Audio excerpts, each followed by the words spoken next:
it's great to be back. At least I remembered where the building was. And I stopped, I was telling Herman, I stopped at Heismere and took a picture at least of the place that I used to live in. Okay, I'm going to talk to you a little bit about JPL Mars missions. And you can see from the picture up there, I was just for a couple of days in Namibia, where I gave talks to a bunch of schools. So you can tell that's not Namibia, by the way. But that's why Mars is my most favorite planet. When I feel a little homesick and miss Namibia, I just pull up some pictures from Mars and I feel like I'm home. So why are we so interested in Mars? Here you can see a picture of the planet. It's only about 1/3 the gravity of the Earth, yet there's a lot of similarities. Is this thing on? Oh, the lights, okay. The surface area of Mars is about the same as if you take all the land masses on Earth and you put them together, it's about the same size. The atmosphere isn't so great. It's only 1% of the atmosphere of the Earth, and only 0.8% of the atmosphere is oxygen. So it's not a very nice place to go to. Yet, we are very interested in it for the simple reason that it is in the habitable zone of our sun. Now, what does that mean? Let me just see here. If you have a solar system like ours that's in thermal equilibrium, then all you have to know is how far away you are from the star, how hot the star is, and you can calculate what the temperature should be on any planet if it doesn't have an atmosphere. So the turquoise light blue band that you can see there is what is known as the habitable zone of our sun. And it's called the habitable zone because in that region is where we can have liquid water. Now, if you look at all the discussion about what is necessary for life as we know it to exist, there are three main ingredients. One, and by far the most important, is liquid water. The second one is that the conditions must be such that large molecules can exist. And then the third one, of course, is that there has to be some kind of an energy source. And most of the time in our solar system, the energy source is the sun. And then, of course, if you have the right temperatures and so on, you can have large molecules. But the key thing is this liquid water. So if you take our sun and you move away from it just inside the orbit of Venus, is where the temperature would be such that water would just be below boiling point. So that's where we start with a habitable zone. And then you go past the Earth all the way to just the other side of Mars is where water would be perpetually frozen. So that's why this habitable zone is so very interesting. Now you might say, so Venus is in the habitable zone too, so why are you not so interested in Venus? Well, this is what Venus looks like. On the left-hand side, you can see it if you are looking at it with visible cameras. It has a very, very thick atmosphere, a very nasty atmosphere, lots of sulfuric acid and things like that in the atmosphere. Besides, it has a runaway greenhouse effect going on. The surface temperature of of Venus is more than 400 degrees Celsius. So if you put some lead on the surface of Venus, it'll just melt. So it's not a very nice place. Unlikely that any remnant of life would be existing there. Coincidentally, the thing on the right is an image of a portion of the surface of Venus taken by synthetic aperture radar. For a long, long time, we had better maps of Venus with synthetic aperture radar than we have of the Earth. Until in 2000, when we flew the shuttle radar topography mission and mapped the entire Earth from the space shuttle. So you need special radars to see through those thick clouds, and it is not a very nice place. So that's why we're so interested in Mars. For many, many years, more than a century, people were talking about potential canals on Mars and all those kinds of things. And there are a lot of similarities between Mars and the Earth. On this picture, I just show you two examples of great canyons. The Grand Canyon on the right-hand side, of course, is the largest canyon on Earth in the United States. It's about 400 kilometers long and about 30 kilometers or so wide, 1,800 meters deep. On the left is a network of canyons on Mars called Valles Marineris, after the Valley of the Mariners, the spacecraft that JPL sent there in the early well, late 1960s that took these pictures. Valles Marineris is more than 4,000 kilometers long. It's about 400 wide and about 7 kilometers deep, much deeper and larger than any canyon on Earth. They also have, both planets have volcanoes. On the left, obviously, the Earth.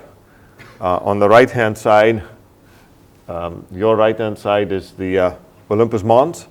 The highest mountain on Earth is Mount Everest at about 8,800 meters. Olympus Mons is 21,000 meters high. The cliffs at the edge there that you can see in that picture are higher than Mount Everest. And it's a very, very large volcano. It covers about sort of roughly 1/3 the size of Namibia, so it's a very big mountain.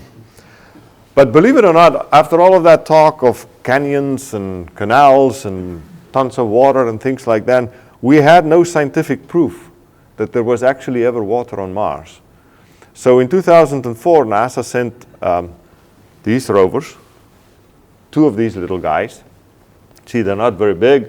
They're solar powered. You can see there the solar panels are unfortunately edge on there in this particular view.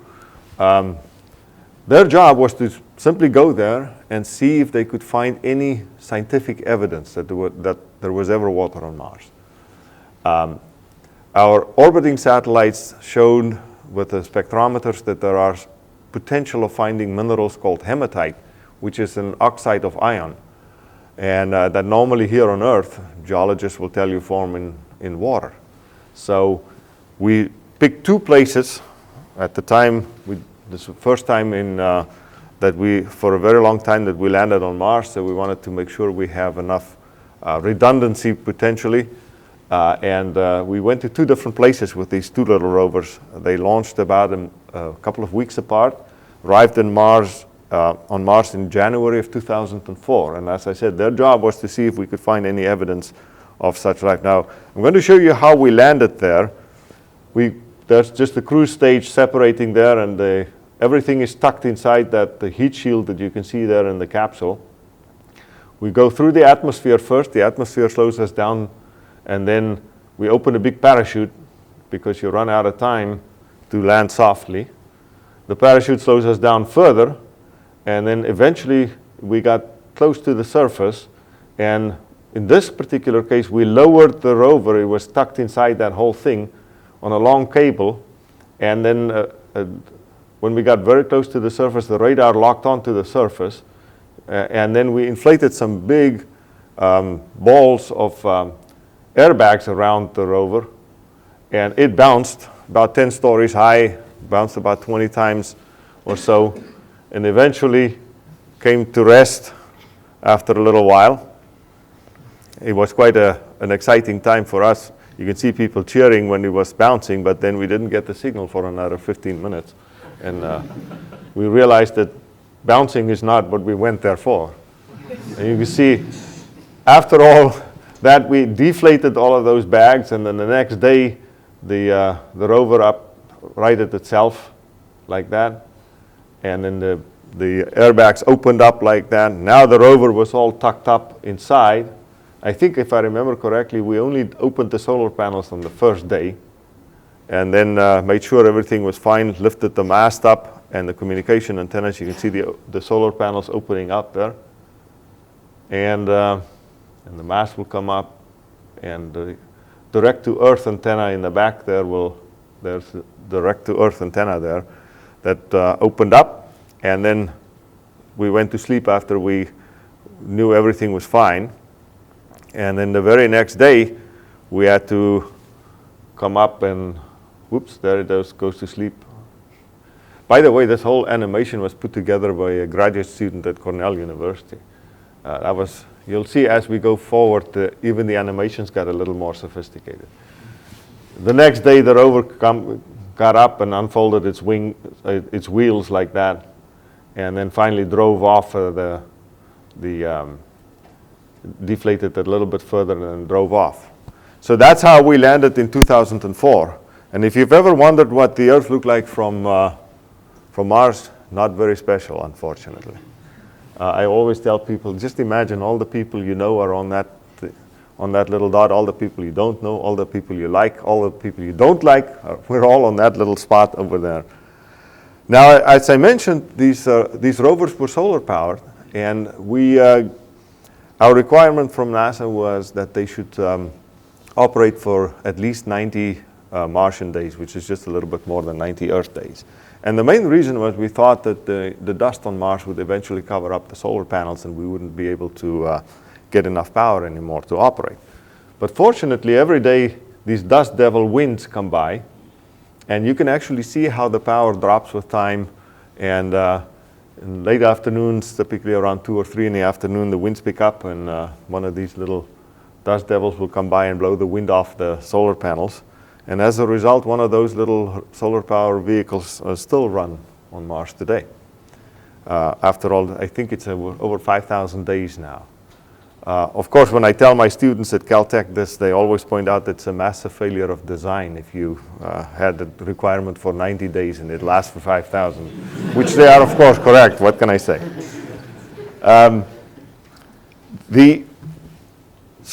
There wasn't very long before they actually found the evidence. These little gray balls that you see lying around there, and one of them is actually embedded still in the sandstone, which is a softer rock. As the sandstone erodes away, it releases those little balls. Those are actually hematite balls. So actually, we found the minerals that we saw from orbit. And for the first time now, in 2004, we had scientific proof that there was water on Mars in the past. You can also infer it from the actual geology of the area. This is a picture of Burns Cliff inside of Endurance Crater that we drove into with one of those little rovers. You can see the sedimentary layers there where the rocks were laid down by episodic flooding.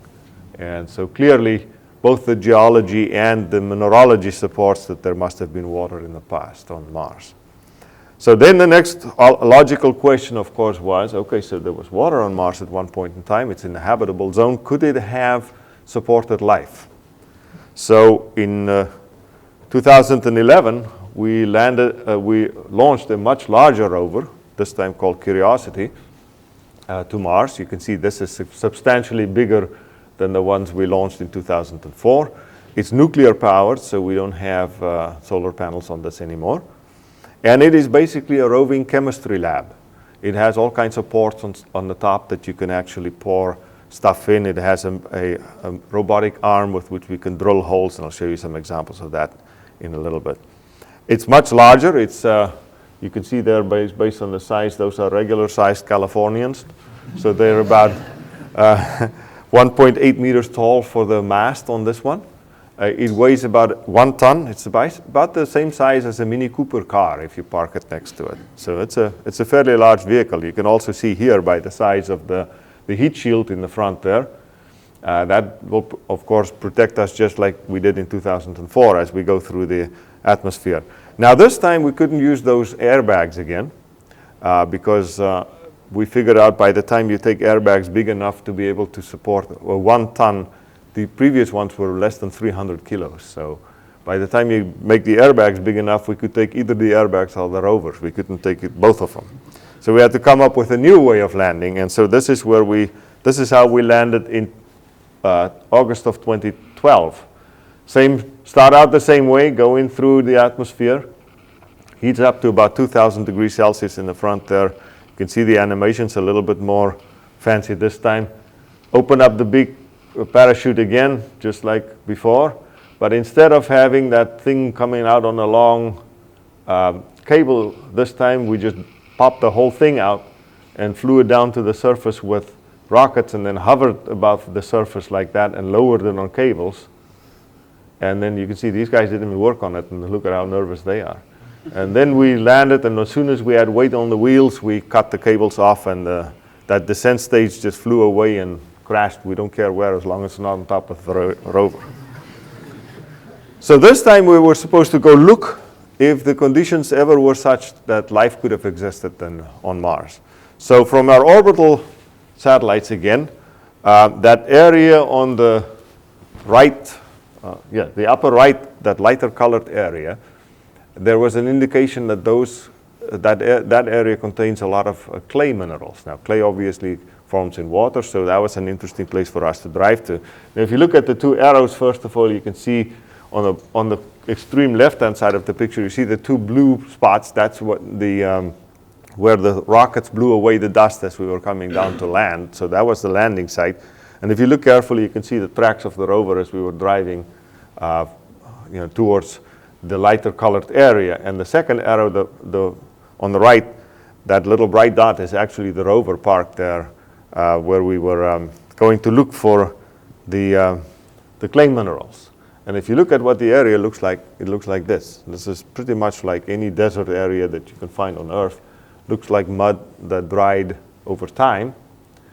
And as I mentioned, that we carried a drill bit with us that we could drill into the surface of Mars.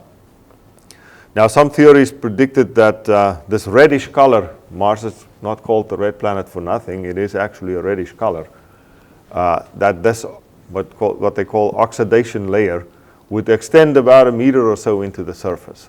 Well, we drilled about 2.5 centimeters into the surface, and it's a gray material coming out. So clearly that layer doesn't go nearly as deep into the surface as we had thought. We then scooped up some of that gray material. You can see the scoop there on the bottom left that was attached to the robotic arm. And then some of the ports on the back opened, or poured it in there and analyzed it in more detail. And first of all, the fine-grained nature of the material, you can see there that we drilled out, and also you can see in the background there isn't a whole lot of sort of coarse-grained things lying around, big rocks and things like that. That indicates geologically that this area was probably an area where the water ponded and stood for a while, so that fine sediment was able to settle down out on the surface. So more than likely this was the bottom of a lake bed in the Gale crater where we landed.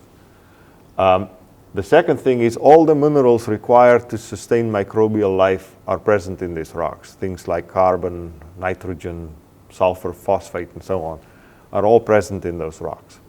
And the third thing is, if you analyze the water that's trapped inside these rocks, it was of such a quality that we would have been able to drink it. And estimates now are that there was water in this area for many thousands of years, maybe even millions of years. Episodically.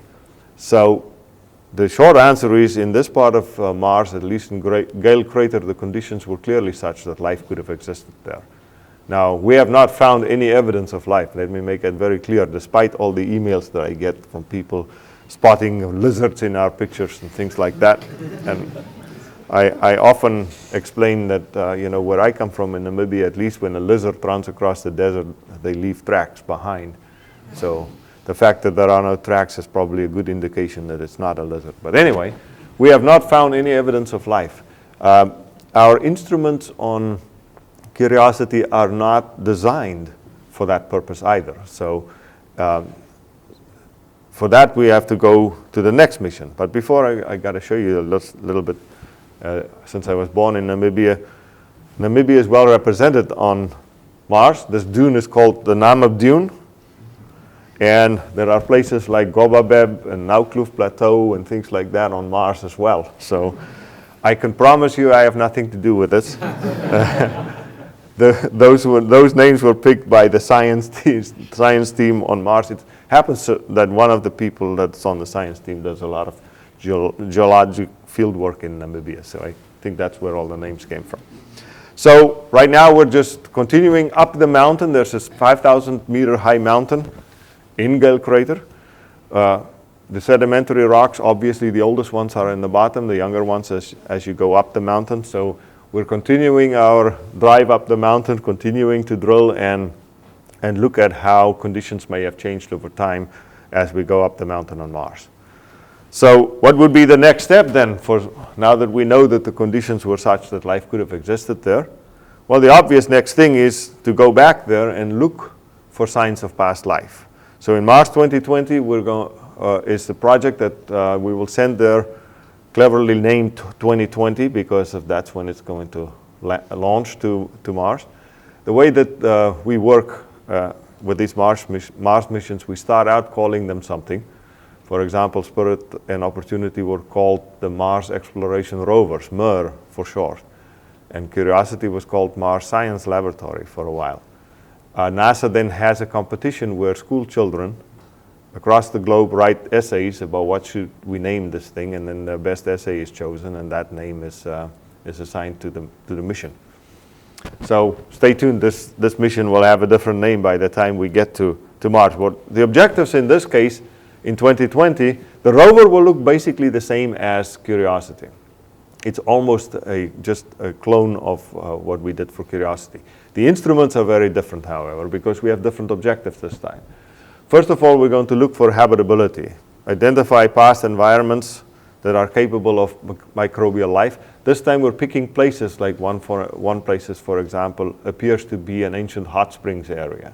Now, hot springs is typically where you find microbial life and things like that, so obviously. There's still 4 sites in contention. If you haven't seen major battles, come to a scientific meeting where people have to decide where to land on a place like Mars. Those are the most heated debates you can ever attend. The next thing is we're actually going to seek signs of possible past microbial life in those environments. So this time our instruments are actually designed to look for these signs of past life, to be able to detect the residue left behind by microbial life in rocks and things like that.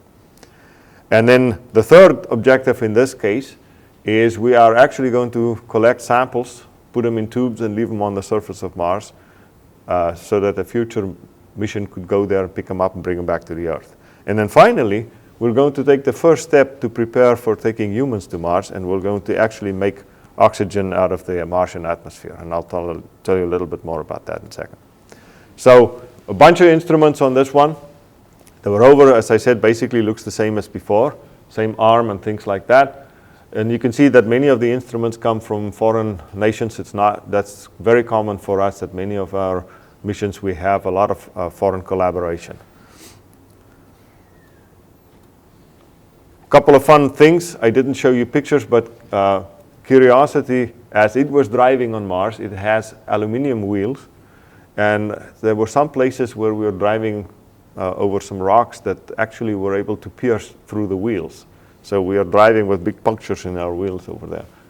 And if the nearest tire shop is like 350 million kilometers away, you better take care of your wheels or drive where you know you don't have any problems. So one of the things we had to do is to make our wheels slightly thicker.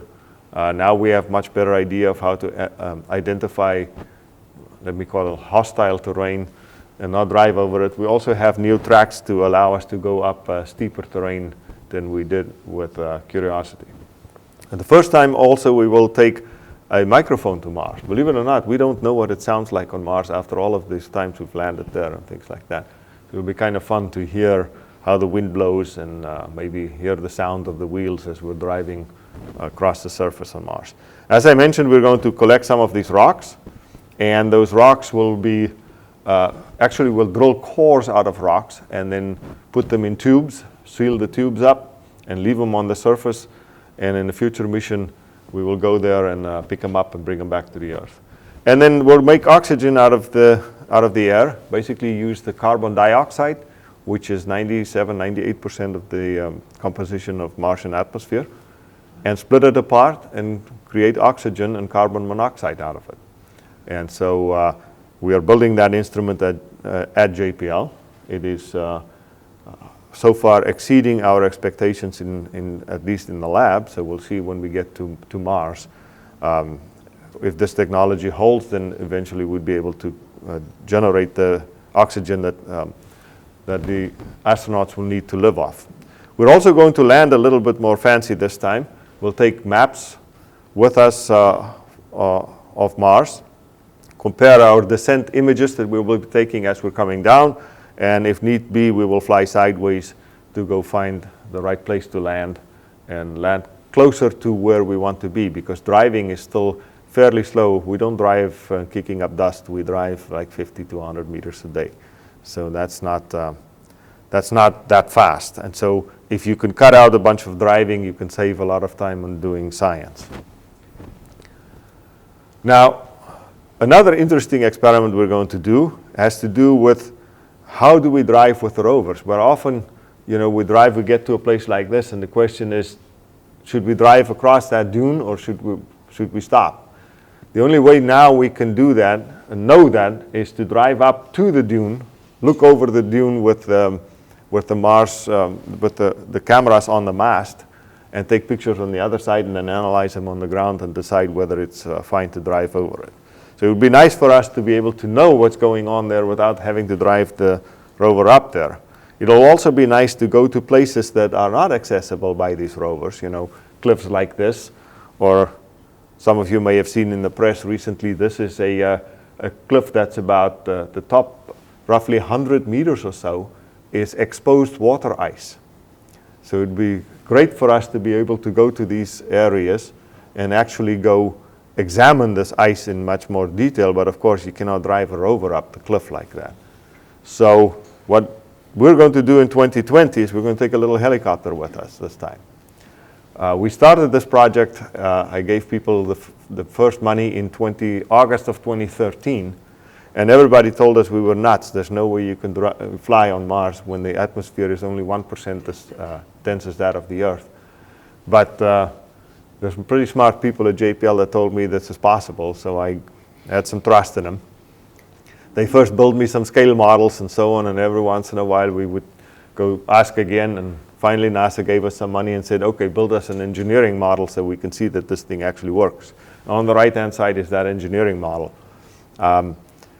If you fly on an airplane and they tell you your weight limit is 20 kilos in luggage, we only are allowed 2 kilos, by the way, for this entire helicopter.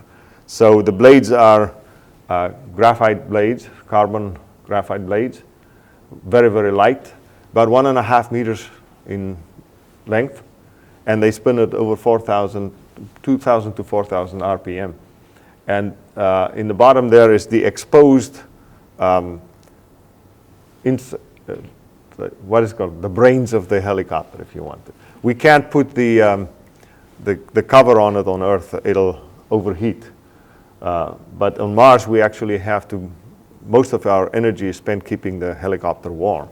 So all the batteries and everything is in there. It uses a Snapdragon computer inside.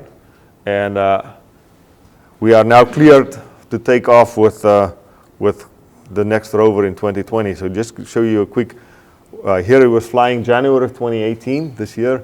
We actually flew this engineering model in Martian conditions. We took our big chambers at JPL, pumped it down to 1% atmosphere, and backfilled it with CO2, so that it's pretty much like the Martian atmosphere.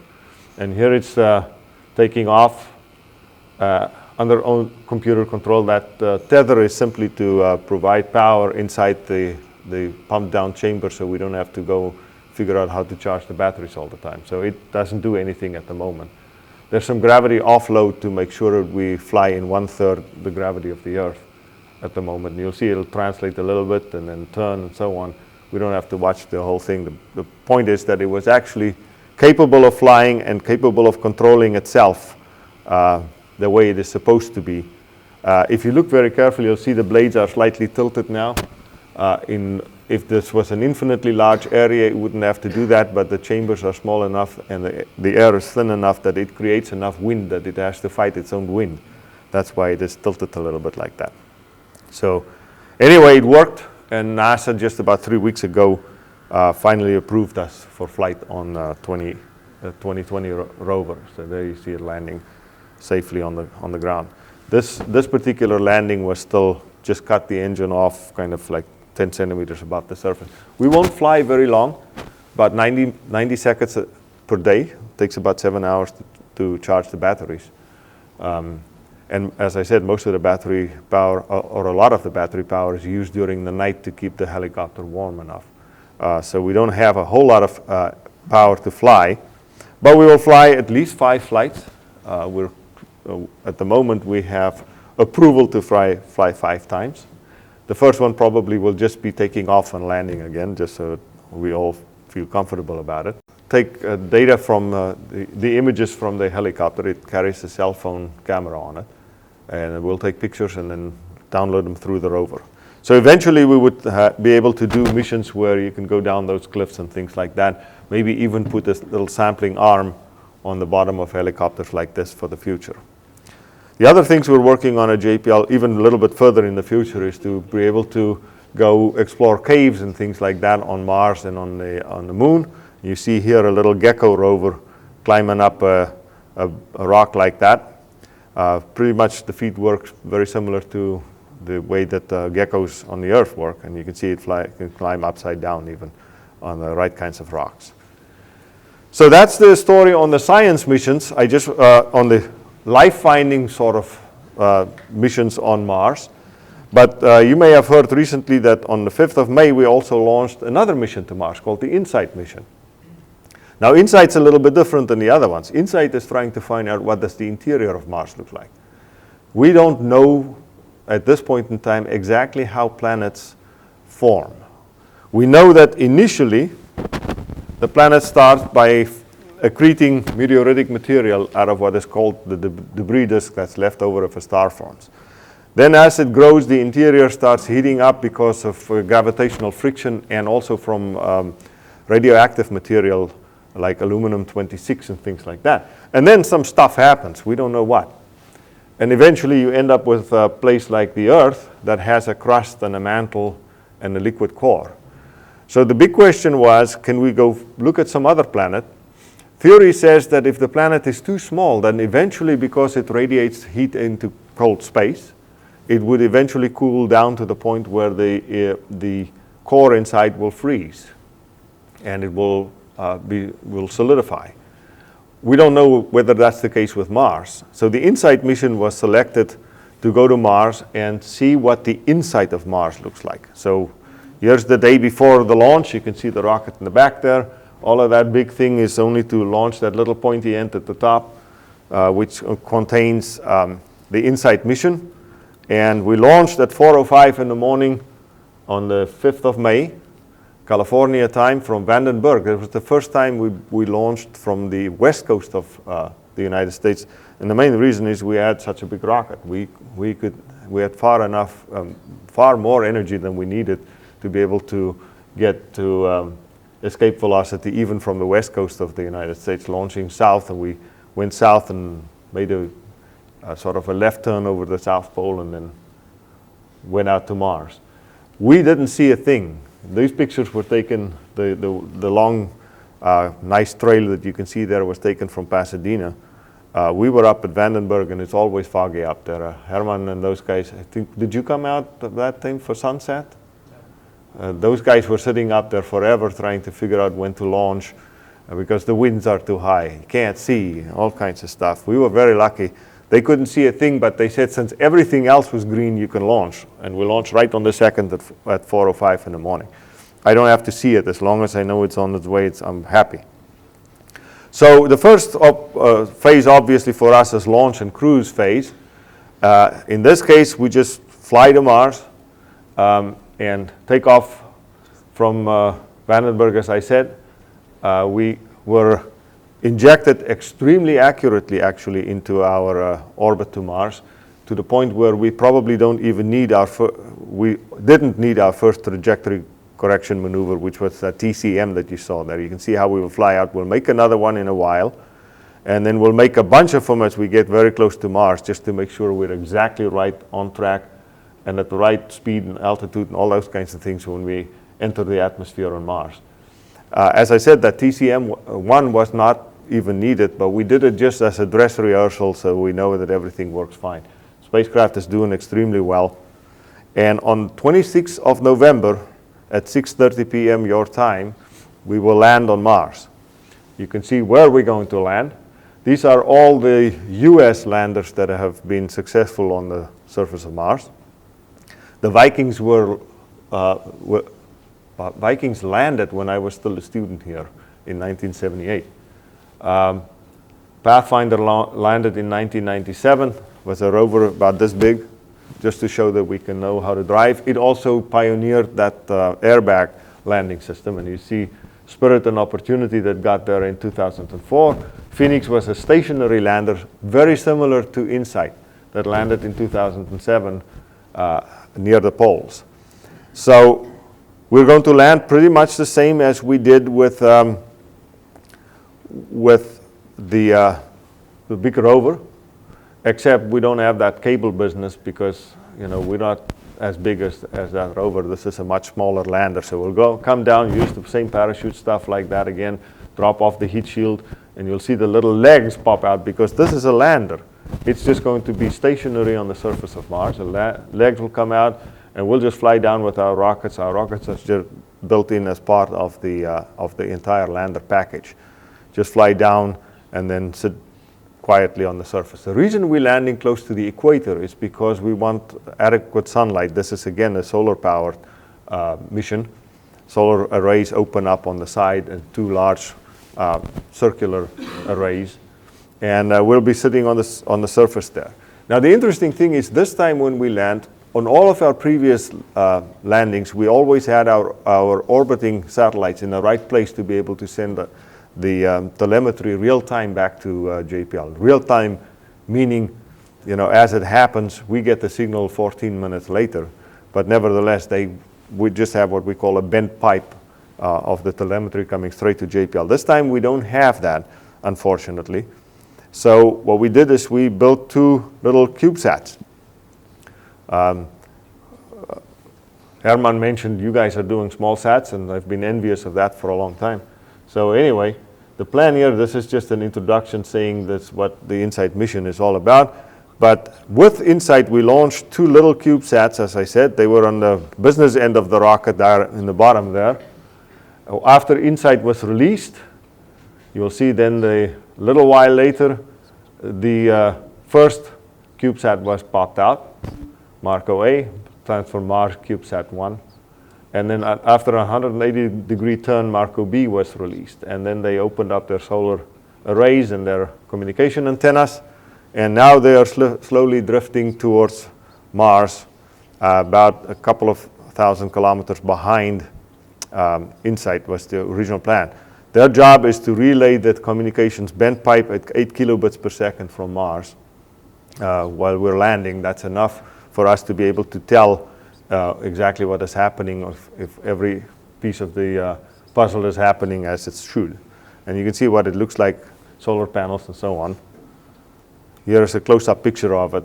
The printed antenna up at the top, you can see the feed is down here. This is the antenna feed over here. This is our medium gain antenna, and this is a UHF antenna.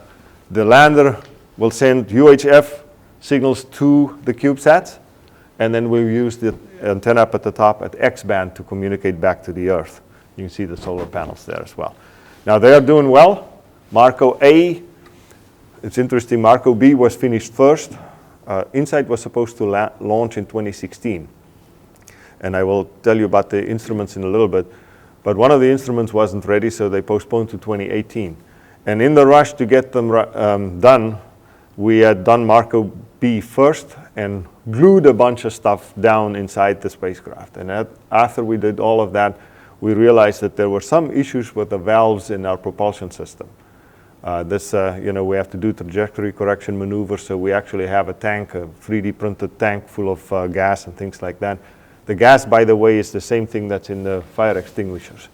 That was kind of an interesting safety issue at JPL to allow an ordinary person to buy a fire extinguisher and then blow the stuff into another container. It took me about 3 months to get past all of the safety regulations and stuff like that. But anyway, we are finally in. Now, Marco A was not done the same way, so we had enough time to take it apart and fix the propulsion system. But so now on orbit, Marco B has a little bit of a leaky valve, two leaky valves, unfortunately. One is the valve between the tank and the plenum chamber where we let the gas flow into before we use the valves, the thruster valves. And then one of our thrusters is leaking a little bit as well. And because it's leaking, it puts a little bit of a momentum on the spacecraft as it's going along. So what we found out, what we figured out is if we leave it like that, then we have to do desaturation maneuvers all the time, sort of one every 30 minutes. And then our propellant will not last that long. So what the guys have figured out is if we keep the pressure in the plenum low enough, the leaky valve between the tank and the plenum is not that, doesn't leak that fast. So what we do is every once in a while, we turn the spacecraft in the direction of Mars, and then we just release the pressure out of the plenum that way. So we just do a bunch of trajectory corrections if you want to. So we're putting this problem we have to good use. So we'll do, one is the low thrust trajectory and the other one's the normal trajectory going to Mars. But they're both in great shape right now. Both of them did their full first trajectory correction maneuver, so they've already done all the technology demonstrations that they were supposed to do, so it's great. Now, when we get to the surface of Mars, then we have to actually enter the third phase of this mission. Normally, the rovers are ready to drive then, but we have to first now deploy the instruments. Now, how do we study the interior of Mars? We take two things with us. One is a seismometer. That's the thing that is now deployed first there. It's an extremely sensitive seismometer, 3-axis, and we'll put this windshield over it because just the changes in pressure because of wind blowing in the atmosphere will appear like Marsquakes to this thing. It's that sensitive. And then we'll also take a drill with us that was built in Germany. The seismometers were built in France. We'll take this drill with us. It'll hammer itself 5 meters into the surface of Mars. And along the drill, it will have thermometers, so we can measure the heat flow coming out of the interior of Mars with this thing. Now, those seismometers are so sensitive that when we were testing it in Denver, now if you look up on the map, Denver's about roughly 2,000 kilometers from California. There was this big background noise in our seismometers that dwarfed everything else. And it turns out that that background noise at some of those frequencies came from the waves breaking on the shore in California. So it's that sensitive. The idea is to sit in that same place for 2 years, look for Marsquakes, and then use, just like on the Earth, use the seismometry to figure out where the quakes happened. More importantly, how did the signal travel through Mars to get to the seismometers? And based on that, you would be able to tell whether Mars still has a liquid core or not. So stay tuned. Once we get there in November, 2 Earth years later, we should know the answer of whether Mars still has a liquid core or not. So that's a quick overview of the JPL Mars missions. I always like to leave that. That's sort of my, it's our motto in my directorate. We're fortunate enough to get to do things that other people can only dream of. So we like to go where there are no paths and leave a trail. So thank you for your time, and I'd be happy to answer any questions. Thanks.